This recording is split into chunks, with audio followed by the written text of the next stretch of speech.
¿Quién fue Mike Degree? ¿Qué le pasó y qué descubrió antes de su trágica muerte?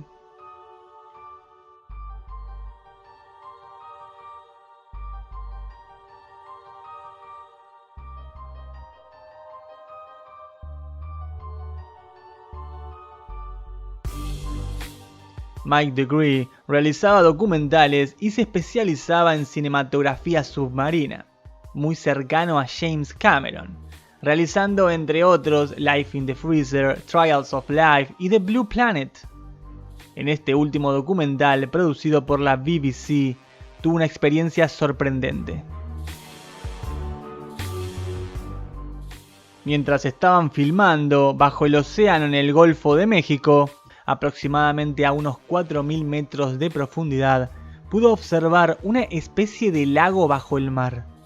Entonces Mike pensó que sería gran idea inspeccionar en profundidad este extraño lago en el mismo mar, pero al intentar descender con su mini submarino, el mismo chocó contra él. Mike describió a este extraño suceso como que el mismo lago se cubrió de niebla y le hizo rebotar hacia arriba, siendo imposible atravesarlo. Era como una especie de domo impenetrable.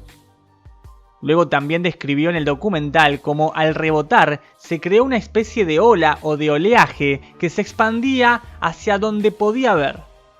Esta similitud también la podemos encontrar en la Operation Fishbowl, Operación Pecera, que se realizó en 1962, donde unos testeos nucleares se hicieron presentes en el cielo. ¿Se buscaba acaso poder atravesar el mismo domo? Lo más curioso y sorprendente es que en el 2012 Mike Degree murió en un trágico accidente de helicóptero en Australia, junto a otro documentalista. Después de su muerte, hicieron una versión remasterizada del documental, pero la parte del lago no figura, haciendo más sospechosa su muerte y el fin de que esta información no llegue a conocerse públicamente. ¿Acaso guarda alguna relación esta trágica muerte con el descubrimiento de Mike? ¿Quién y por qué eliminó esa escena donde el submarino choca contra una especie de muralla que simula ser un lago impenetrable? Recordemos también el misterioso llamado Pozo de Kola, que fue un proyecto de la Unión Soviética en 1989 para profundizar en la corteza terrestre, pero solamente pudieron abarcar 12.226 metros, siendo la mayor antes alcanzada. Luego el proyecto fue cancelado por razones aún desconocidas. La razón oficial es que se hizo imposible técnicamente el profundizar más en la corteza, pues la temperatura de unos 180 grados centígrados. Pero la realidad es que el proyecto en ese año se esperaba alcanzar una profundidad de 13.500 metros a finales de 1990 y 15.000 metros en 1993. Pero resultó ser inalcanzable profundizar a un nivel mayor de 12.262 metros y se detuvieron los trabajos en 1992.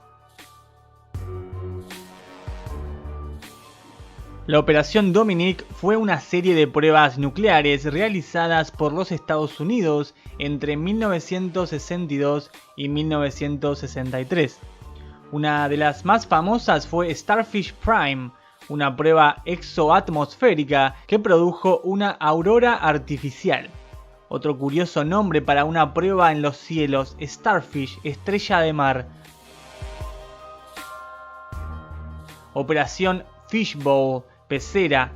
Otra prueba fue la llamada Bluegill, que es un tipo de pez de agua dulce conocido también como besugo. Kingfish, otra de las pruebas, que es también una especie de caballa del océano. Todos estos nombres que Estados Unidos escogió para denominar a estas operaciones nucleares en los cielos, ¿es también algo casual? ¿O es un mensaje en referencia a las aguas de arriba y el verdadero sentido de las misiones? Como decíamos, la prueba nuclear llamada Starfish trajo grandes consecuencias. El misil comenzó a desintegrarse a los 59 segundos de vuelo y se dio la orden de abortar. Esto esparció cientos de partes en el océano y el atolón. algunas de ellas contaminadas con plutonio. Luego la operación Starfish Prime iluminó el cielo. La bomba de 1.4 megatones detonó a 400 kilómetros de altitud en trayectoria descendente.